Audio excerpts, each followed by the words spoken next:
이것이 사실은 한국, 그러니까 우리의 전신, 조선의 말에, 조선의 말에 한국의 상황이었습니다. 조금 더 그 시절을 조금 더 한번 하면 1904년 고종이 그때 있었습니다. 민비도 그때 있었어요. 민비는 죽었죠. 1895년에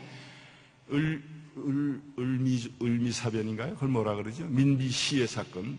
우리가 민비를 지금은 무슨 굉장히 좀 많이 높이잖아요. 민비에 대해서.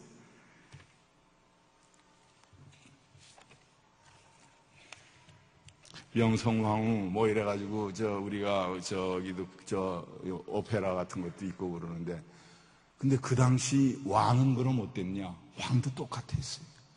그 당시에 윤치호라는 분이 일기를 쓴 게 있어요. 쭉. 그 사람은 20몇 살 때부터 죽을 때까지 일기를 썼어요. 그래, 그게 귀한 우리 자료가 되는데, 그 사람은 전부 다 영어로 일기를 썼어, 그 당시. 왜? 한국말로 쓰면 혹시 나중에 잘못되면 그거 가지고 누가 흉잡을까봐 1890년대 전부 다 영어로 일기를 썼어요. 매일매일. 근데 그 사람이 쓴 일기에 당시 고종과 민비에 대해서 한 얘기가 있어요. 얼마나 그 당시 왕궁에는 점쟁이, 그 다음에 무당, 내시, 이런 사람들만 버글버글한 거예요. 그래 1904년에 노일전쟁이 일어나지 않습니까? 노일전쟁이 일어나는데, 노일전쟁이 일어나면은 자기가 왕이면은, 야, 이게 나라가 지금 어떻게 될 거냐? 조선은 이제 러시아한테 먹히는 거냐? 일본한테 먹히는 거냐? 조선이 이걸 정신을 차려야 되겠다.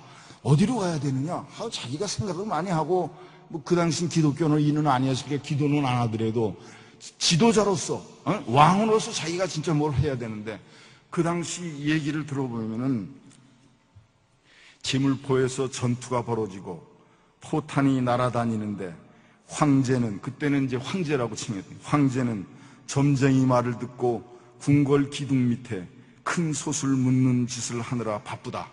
이게 이 사람이 일기에 쓴 거예요. 우리 고종이라는 사람이 그렇게 무능하고 그렇게 나약하고 그렇게 이 타락한 사람이었다 이거예요.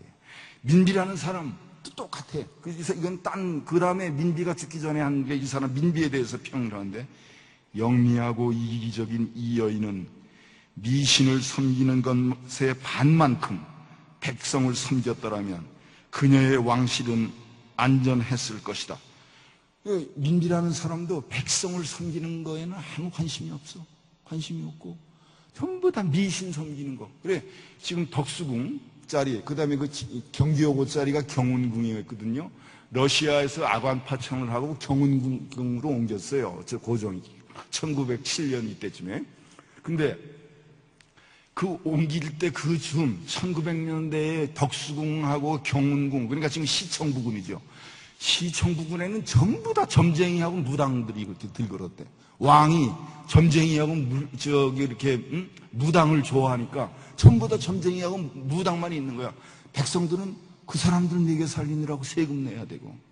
이 사람들은 나라에 대한 걱정이 전혀 없었어요. 나라에 대한 걱정이 없는 대신 뭐만 있었냐? 왕과 왕비, 세자만 안전하다면 무슨 일이 일어나도 상관이 없다. 이것이 민비의 자세였다 이거예요. 제가 책을 읽어보니까 그 당시 민비라는 사람 죽고 나서 또 고종이란, 그 다음에 이제 엄빈가 뭐 이런 분들이 이제 거기 그 다음 대신을 했는데, 얼마나 나라에 대해서 무책임하냐 하면, 일본한테 나라를 팔아 먹어도 좋다. 일본이 우리를 합병해도 좋다. 단 우리 왕실, 그러니까 이씨 왕실만 살려달라. 그게 조건이었어요. 1910년 한일 합방할 때의 가장 큰 조건, 이완용이가 그 조건을 들고 일본하고 협상을 했어요. 그러니까 이거 얼마나 어리석습니까? 이 나라가 없어지는데, 조선이라는 나라가 없어지면 조선의 국왕이라는 거, 또 조선의 대신들이라는 거, 이거 다 없어지는 거거든요. 그런데 그런 걸 모르는 거야. 그리고 일본한테 나라, 조선을 너희들한테 바칠 텐데 이씨 왕조만 살려달라. 이 씨 왕실만 살려달라. 그러면 나라를 너희들한테 다 갖다 바치겠다. 그래가지고 갖다 바친 거예요, 사실.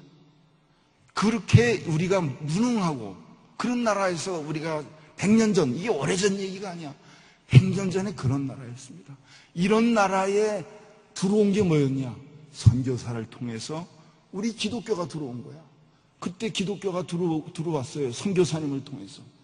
이승만 박사 전기 같은 걸 읽어보면 그런 게 잘 나타나 있어요. 이승만 박사가 처음에는 이 사람은 그 당시 과거를 보려고 그랬어요. 과거를 보려다가 과거를 안 봤어요. 못 봤어. 과거를 안 보고 어렸을 때 눈병이 났는데 이 사람이 눈이 멀게 돼서 아무것도 안 보여. 그래가지고 이승만 박사 그 어머니가 깜짝 놀랐어요. 야, 이거 큰일 났구나. 어떻게 네가 외아들인데 너희가 이렇게 눈이 멀면 봉사가 되겠구나. 그래가지고 무당을 불러서 구슬해보고 해도 안 낫는 거야. 이승만 박사 어머니가, 그 당시 이승만의 그 어린 애의 어머니가 큰일 난 거예요. 근데 수소문을 해보니까 서양 선교사가 왔다 이거야. 서양 선교사가 왔는데 의사인데 그 양반이, 그분은 뭐든지 병을 잘 고친다더라. 그래 이승만을 데리고 서양 선교사한테 갔습니다. 의사한테. 그래서 서양 선교사가 이렇게 약을 발라주고 집에 가 있어 보라고 말이에요. 그래 가봤어. 며칠 지났어. 어머니가 부엌에서 일을 하고 있는데 이승만이 요만한 애가 문을 열고 어머니, 내 엄마가 보여요? 이렇게 얘기를 한단 말이에요. 그래, 네가 정말 내가 보이니? 네가 눈을 떴구나. 이승만 엄마가 그렇게 기뻐한 거야. 그래서 너무너무 고마워가지고 이승만을 데리고 그 선교사한테 갔습니다. 갔더니 그냥 가지 않았잖아요. 옛날에 우리 어머니들이나 그런 분들은 갈 때 다 뭐 계란 한 줄 이렇게 가지고 갔어요. 이승만 어머니도 계란 한 줄을 가지고 그 선교사한테 찾아갔습니다. 선교사가 한테 이렇게 너무 고맙습니다. 우리 아들 눈을 이렇게 해줘서 고맙습니다. 하고 선교사한테 이걸 갖다 주니까 선교사가 그거 계란은 당신 아들 먹이세요. 당신 아들이 눈이 먼 건 영양 부족 때문에 그런 거예요. 계란은 당신 아들 갖다 먹이세요. 그렇게 해서 계란을 안 받았어. 그때 이승만이가 깜짝 놀란 거예요. 야, 서양이라는 게 이런 거구나. 저 선교사라는 사람은 도대체 뭘 하는 사람이냐. 야, 나는 과거를 봐가지고 이 썩어가는 이 나라를 고치려고 그랬는데 지금 과거 볼 때가 아니구나. 이 선교사라는 건 뭐고 서양의 의술이라는 건 뭐냐.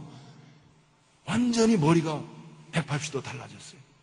그래서 과거를 다 때려쳤어요. 과거 공부를 때려치고 이승만이가 어디 들어갔죠? 배제학당을 들어갔어요. 배제학당을 들어가서 신학문을 공부했어. 그러고서 무슨 독립협회니 이런 이제 가입을 했잖아요.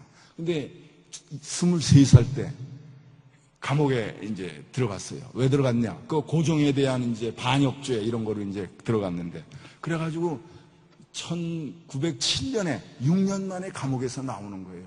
그때 조선은 벌써 러일 전쟁이 일어났지. 이래가지고 조선은 완전히 이제 일본한테 다 먹히게 돼 있는 상황이에요. 그리고 이 사람이 독립정신이라는 책을 저기에 썼어요. 감옥에서 29살 때. 지금 읽어봐도 아주 뛰어난 책이야. 그러니까 이승만이라는 분은 굉장히 훌륭했던 분인 것 같아요. 젊었을 때. 제가 지금 나이가 60이 넘었는데 제가 쓰라 그래도 그거보다 못 쓰겠어. 29살 때 100년 전 이승만이가 그걸 썼어요.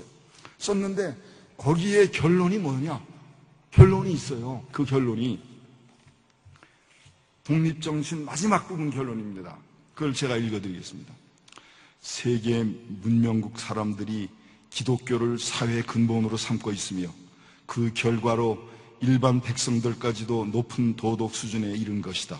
우리나라가 쓰러진 데서 일어나고 썩은 데서 싹을 틔우고자 노력하는데 기독교를 근본으로 삼지 않고는 온 세계에 접할지라도 그 목적을 못 이룰 것이다.